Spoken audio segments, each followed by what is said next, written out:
네, 오늘 성품 중심의 사고, 성품 중심의 사고라는 제목으로 하나님 말씀 함께 나누겠습니다. 모든 지킬 만한 것 중에 더욱 내 마음을 지키라. 생명의 근원이 이에서 남이니라. 아멘. 여기서 마음은 바로 내적 생명, 이 하나님을 향한 방향의 중심이라고 할 수 있겠습니다. 사람은 이 마음 속에 모든 생각, 그리고 느낌, 선택을 할 수 있습니다. 그래서요, 입은 말하기 위해서 25절에 보시면은 눈은 바른 길에 머물기 위해서 26절에서 27절 말씀을 보시면 바른 지혜의 길을 가기 위해서 무엇의 통제를 받느냐? 바로 마음의 통제를 받고 있습니다. 오종남 교수님이라고 계신데 이분이 트리플 30, 트리플 30라는 표현을 썼습니다. 이제 트리플 30 인생에 대해서 얘기해 주셨는데요. 예전에는 초반 30년을 부모의 힘으로 살다가 나중에는 독립해서 30년을 살았다는 거죠. 그런데 지금은 이제 그렇게 살았는데도 30년을 더 살아야 되는 그런 시대가 되었다라고 합니다. 이렇게 평균 수명이 길어졌기 때문에 인생을 어떻게 살 것인가에 대한 고민, 특별히 영적인 고민이 우리에게 남겨져 있습니다. 그것은 나이가 많고 적음을 떠나서 누구나 가져야 될 고민입니다. 1974년에 이스터링이라는 경제학자가 있습니다. 이분이 경제가 성장하면 인간의 행복은 좋아지는가라는 주제로 논문을 썼습니다. 근데 결론적으로 기본적인 욕구가 충족될 때까지는 경제적인 요건이 행복과 관련이 있다고 합니다. 그러나 이 기본적인 욕구가 충족되고 나면 그 다음 부자 순으로 행복한 것은 아니다라는 게 그 논문의 결과입니다. 역설적으로 그 다음은 개인의 마음에 따라서 다르다라는 게 논문의 결과입니다. 모든 지킬 만한 것 중에 더욱 내 마음을 지켜라. 믿으시면 아멘입니다. 삶의 행복은 마음에 달려있음을 우리가 깨달아야 됩니다. 영화 100m라는 영화가 있습니다. 스페인 국적의 라몬 아로요라는 사람의 실화를 다룬 영화입니다. 잠시 영화 얘기를 잠깐 나누도록 하겠습니다. 이 사지가 마비되는 병이 있는데 그 병의 이름이 다발성 경화증이라고 합니다. 이 아로요라는 주인공이 그 병에 걸렸습니다.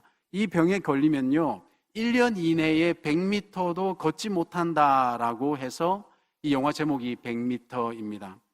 이 친구는, 이 주인공은 광고업계에서 잘 나가던 사람이었습니다. 성공 가도를 달리던 사람이었지만 자신의 성공을 내려놓을 수밖에 없었습니다. 그 병 때문에 모든 것을 포기한 거죠. 하지만 이 라몬은 두려웠지만 새로 태어나는 둘째 아들, 특별히 자신을 닮은 둘째 아들을 위해서 용기를 내었습니다. 어떤 용기를 냈냐? 내가 100m를 걸어보겠다.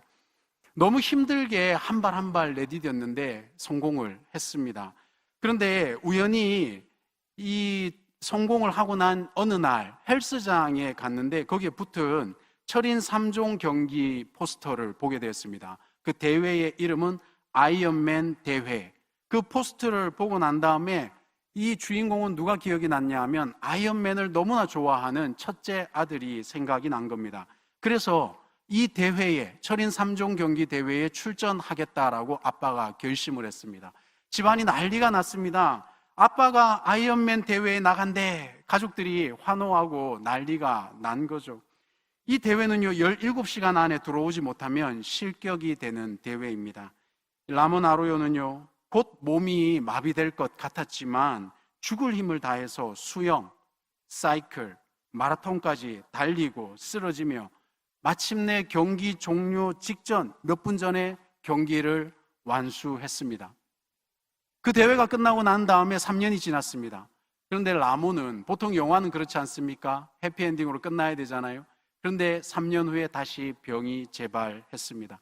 그런데요, 놀라운 것은 재활을 통해서 2023년도에도 철인대회에 또 출전을 했습니다. 사랑하는 성도님들, 이 라몬 아로요를 뛰게 한 힘이 무엇이겠습니까? 영화 속에는요 이런 대사가 나옵니다. 당신만의 경기가 아니야. 우리 모두의 경기지. 영화 속의 이 대사처럼 라몬을 뛰게 한 힘은 가족이고 다발성 경화증 환자들의 완치를 응원하겠다라는 마음이었던 겁니다. 이처럼 사람이 위대해지고 고귀하면서, 그리고 이 초인적인 힘을 발휘하는 근거는 뭐냐? 가족. 사랑, 인류애 등과 같은 보편적 가치의 마음이라고 할 수 있겠습니다. 잠언 4장 23절, 이 마음이 의미하는 것은 바로 내적 성품을 근거로 가지는 사고라 하겠습니다. 라몬 아르가 문제를 해결한 힘도 외적인 성격이 아니었습니다. 내적인 성품이었던 겁니다. 로마서 5장 3, 4절에 환난은 인내를, 인내는 연단을, 연단은 소망을 이루는 줄 알미라. 믿으시면 아멘이십니다. 우리가 올바른 소망, 호프지요. 올바른 소망을 가지기, 형성하기 위해서는 이 말씀이 증거하는 게 뭡니까? 환난, 인내, 연단을 피할 수가 없다라는 말입니다. 그런데 이 연단, 도키메라고 하는 이 연단, 이 단어는요, 말씀을 근거해 볼 때 이 연단은 다른 단어에서 경험 혹은 성품으로 해석이 되어집니다. 연단이란 단어가 experience, 경험 혹은 캐릭터, 우리가 알고 있는 성품으로 해석이 되어진다는 거죠. 그건 무슨 뜻이겠습니까? 우리의 연단은 경험을 통해서, 그리고 성품을, 결국엔 그 경험이 나의 성품을 형성하게 된다라는 말씀이 되는 거죠. 그래서 성경적인 경험과 그리고 성경적인 성품이 결국에 우리에게 성경적인 소망을 가지게 하는 줄로 믿습니다. 사랑하는 성도님들, 이 성품과 성격의 차이가 뭐겠습니까? 성품은 사람의 내면에서 나오지만 성격은 외적으로 드러나는 부분에 초점을 맞추는 것입니다.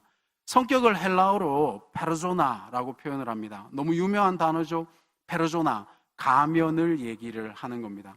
안타깝게도 세상은요, 우리에게 기본이 아니라 기술을 원합니다. 사람됨이 아니라 좋은 인상을 원합니다. 크리스찬 청년이라 할지라도 이러한 긴장 관계를 벗어날 수가 없습니다. 그러나 저는 조심스럽게 말씀드립니다. 교회는 도키메, 즉 성품을 가르치는 곳이 교회여야 된다라고 저는 생각을 합니다. 물리학에서 연력학 제2법칙을 엔트로피 법칙이라고 표현을 합니다. 엔트로피라는 것은요, 이 그리스어로 에네르게, 그러니까 이 에너지라는 전치사의 N과 그 다음에 전화를 뜻하는 프로페가 합쳐진 단어가 엔트로피입니다. 엔트로피. 이것을 우리말로 이렇게 무질서도, 질서가 없다는 거죠. 무질서도라고 표현할 수가 있습니다. 그런데요, 이렇게 엔트로피가 증가하는 것이 자연스러운 거라고 물리학에서는 얘기를 합니다. 예를 들어서 한번 말씀드려 보겠습니다. 물이 있는데요, 이 물에 잉크가 떨어졌습니다. 그러면 잉크가 확산되지요. 이게 엔트로피가 증가한다. 이건 자연스러운 겁니다. 또 예를 들어 보겠습니다.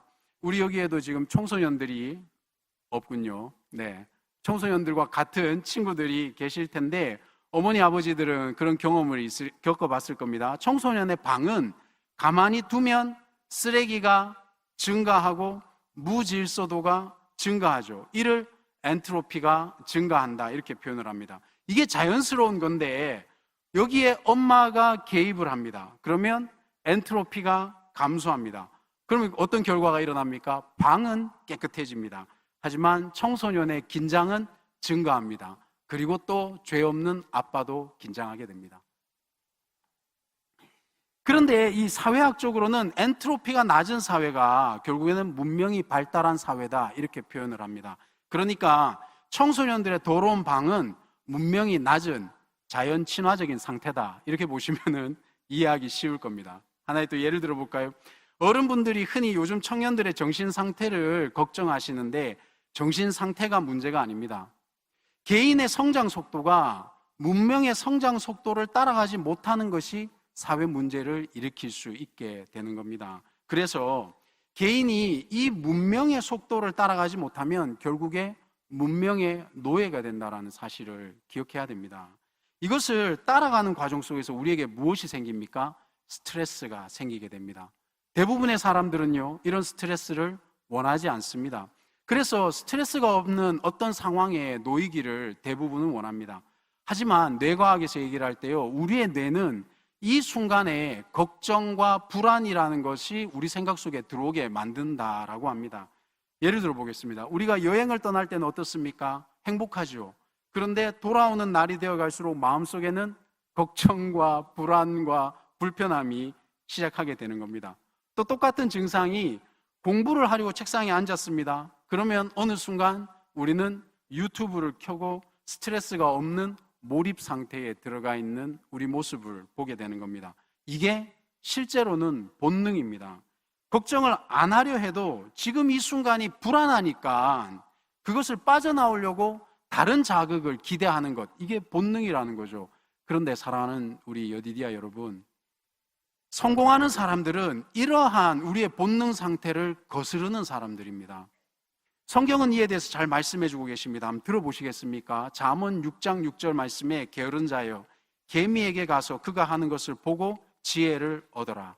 이 개미가 바로 본능을 거스르는 사람을 표현하는 겁니다. 잠언 21장 25절 말씀에 게으른 자의 욕망이 자기를 죽이나니 이는 자기의 손으로 일하기를 싫어함이니라. 게으른 자가 본능에 충실한 사람인 겁니다. 그렇게 되면 그런데 오늘 말씀은 뭐라고 합니까? 자기를 죽이게 된다라고 표현을 하고 계세요. 데살로니가전서 4장 11절에 또 너희에게 명한 것 같이 조용히 자기 일을 하고 너희 손으로 일하기를 힘쓰라. 자기 일을 하고 자기 손으로 일하기를 힘쓰는 것, 이 사람이 어떤 사람이라고 성경은 성공한 사람이라고 말씀해 주시는 겁니다.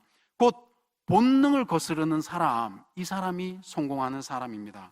청년 크리스찬이 추구해야 될 방향이 바로 이렇게 본능을 거스르는 사람이 되는 겁니다. 이러한 본능을 거스르기 위해서 해야 되는 훈련이 바로 내적 훈련, 성품의 훈련이라고 말씀드리고 싶습니다. 여러분, 헐리우드에 대표적인 여배우가 있는데 안젤리나 졸리라고 들어보셨습니까? 이분이 2013년도에 오스카상을 받았는데, 이분은 그 유엔 난민기구의 친선 대사로 50개국을 돌면서 봉사활동을 거친 것으로도 또 유명하신 분이죠. 그래서 그것과 관련해서 수상 소감을 했던 것 제가 잠깐 읽어드리도록 하겠습니다. 이 안젤리나 졸리입니다. 제가 여자입니다. 그렇게 들어주십시오. 저는 결코 이해하지 못합니다. 왜 어떤 사람들은 운이 좋게도 저처럼 기회를 가질 수 있도록 태어나 이런 종류의 인생을 누리고 왜 지구 반대편에는 저와 꼭 닮은 여성이 같은 능력을 가진, 같은 열망을 가진, 같은 근면성과 가족을 사랑하는 마음을 가진, 저보다 더 나은 영화를 찍을 수도 있고 더 좋은 연설을 할 수 있는 그녀가 오직 난민 수용소 안에 앉아서 발언권도 가지지 못하죠. 그녀들은 오직 아이들을 먹일 걱정을 하고 가족을 지킬 방법을 찾고 집으로 돌아갈 수 있을지를 걱정해야만 합니다. 저는 이해할 수 없지만 실천해 보려고 합니다. 어머니가 말씀하신 것을요. 이 다음이 이제 어머니가 말씀하신 겁니다. 그리고 삶에서 최선을 다할 것입니다. 쓸모 있기 위해서요. To be of use. 사랑하는 여디디아 여러분, 우리가 여기 이 자리에 있을 수 있다는 이것, 먹을 음식이 있다는 것, 비를 막아주는 지붕이 있다는 것, 가족들과 안전하고 건강하게 살아갈 수 있다는 것, 그것 자체로도 우리는 행복한 사람이라는 것을 깨달으셔야 합니다.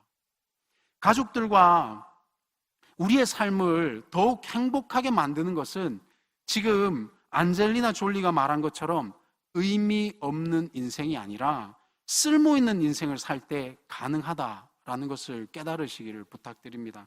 쓸모 있는 인생은 이 세상에 충실한 본능이 아니라 하늘에 소망을 둔 내적 성품을 가질 때 가능해지는 겁니다. 로마서 12장 2절 말씀을 나누고 말씀을 정리하도록 하겠습니다. 너희는 이 세대를 본받지 말고 오직 마음을 새롭게 함으로 변화를 받아 하나님의 선하시고 기뻐하시고 온전하신 뜻이 무엇인지 분별하도록 하라. 사랑하는 여러분, 마음을 새롭게 하는 사람이 본능을 거스르는 사람입니다. 그가 성공하는 사람입니다. 마음을 지키는 사람이 트리플 30, 트리플 30라는 인생 속에서 진정으로 행복한 삶을 살아갈 수 있는 사람입니다. 내적 성품을 훈련시킨 사람이 하늘의 소망을 가지고 이 땅에서 환난과 인내와 연단을 감당할 수 있는 사람인 것입니다. 이 세상의 본능을 거스르는 사람이 자신의 삶을 최선을 다해서 살 것이고 결국에는 쓸모 있는 인생이 될 것입니다. 내적 성품을 잘 표현해주는 가사가 있어서 잠시 소개하고 우리 함께 찬양을 하나님께 올려드렸으면 하는 마음이 있습니다. 내적 성품이 연단된 사람은요, 시련이 나를 더욱 강하게 하는 것을 압니다. 시험이 어려워도 주님보다 크지 못한 것을 또 알고 있습니다. 그리고 비록 내 앞에 문제들이 해결되지 않아도 주께서 나로 그 문제 위로 걷게 할 것을 아는 사람입니다. 사랑하는 여러분, 우리가 그런 사람 되기를 주님의 이름으로 축원드립니다. 이 시간 내게 허락하신 시련을 통해 다 함께 찬양하시고 하나님 앞에 기도도 올려드리도록 하겠습니다. 사랑하는 우리 대흥침례교회 성도님들, 이 시간 다 함께 소리내어서 통성으로 기도하시겠습니다. 이 시간 다 함께 기도하실 때에 마음을 지킴으로 시련의 상황 속에서도 변화와 성장하기를 주저하지 않는 여디디아가 되도록, 또 우리 대응 공동체가 되도록 함께 기도해 주시기를 부탁드립니다. 환난과 인내와 연단을 통해서 하나님 나라와 대응 침례교회가 대응 침례교회의 든든한 미래로 세워지는 여디디아가 될 수 있도록 이 시간 기도를 부탁드립니다. 온탁한 세상 속에서 방향을 잃지 않고 오직 마음을 새롭게 해서 하나님의 선하신 뜻을 분별하고 마지막 세대에 쓰임받는 여디디아가 될 수 있는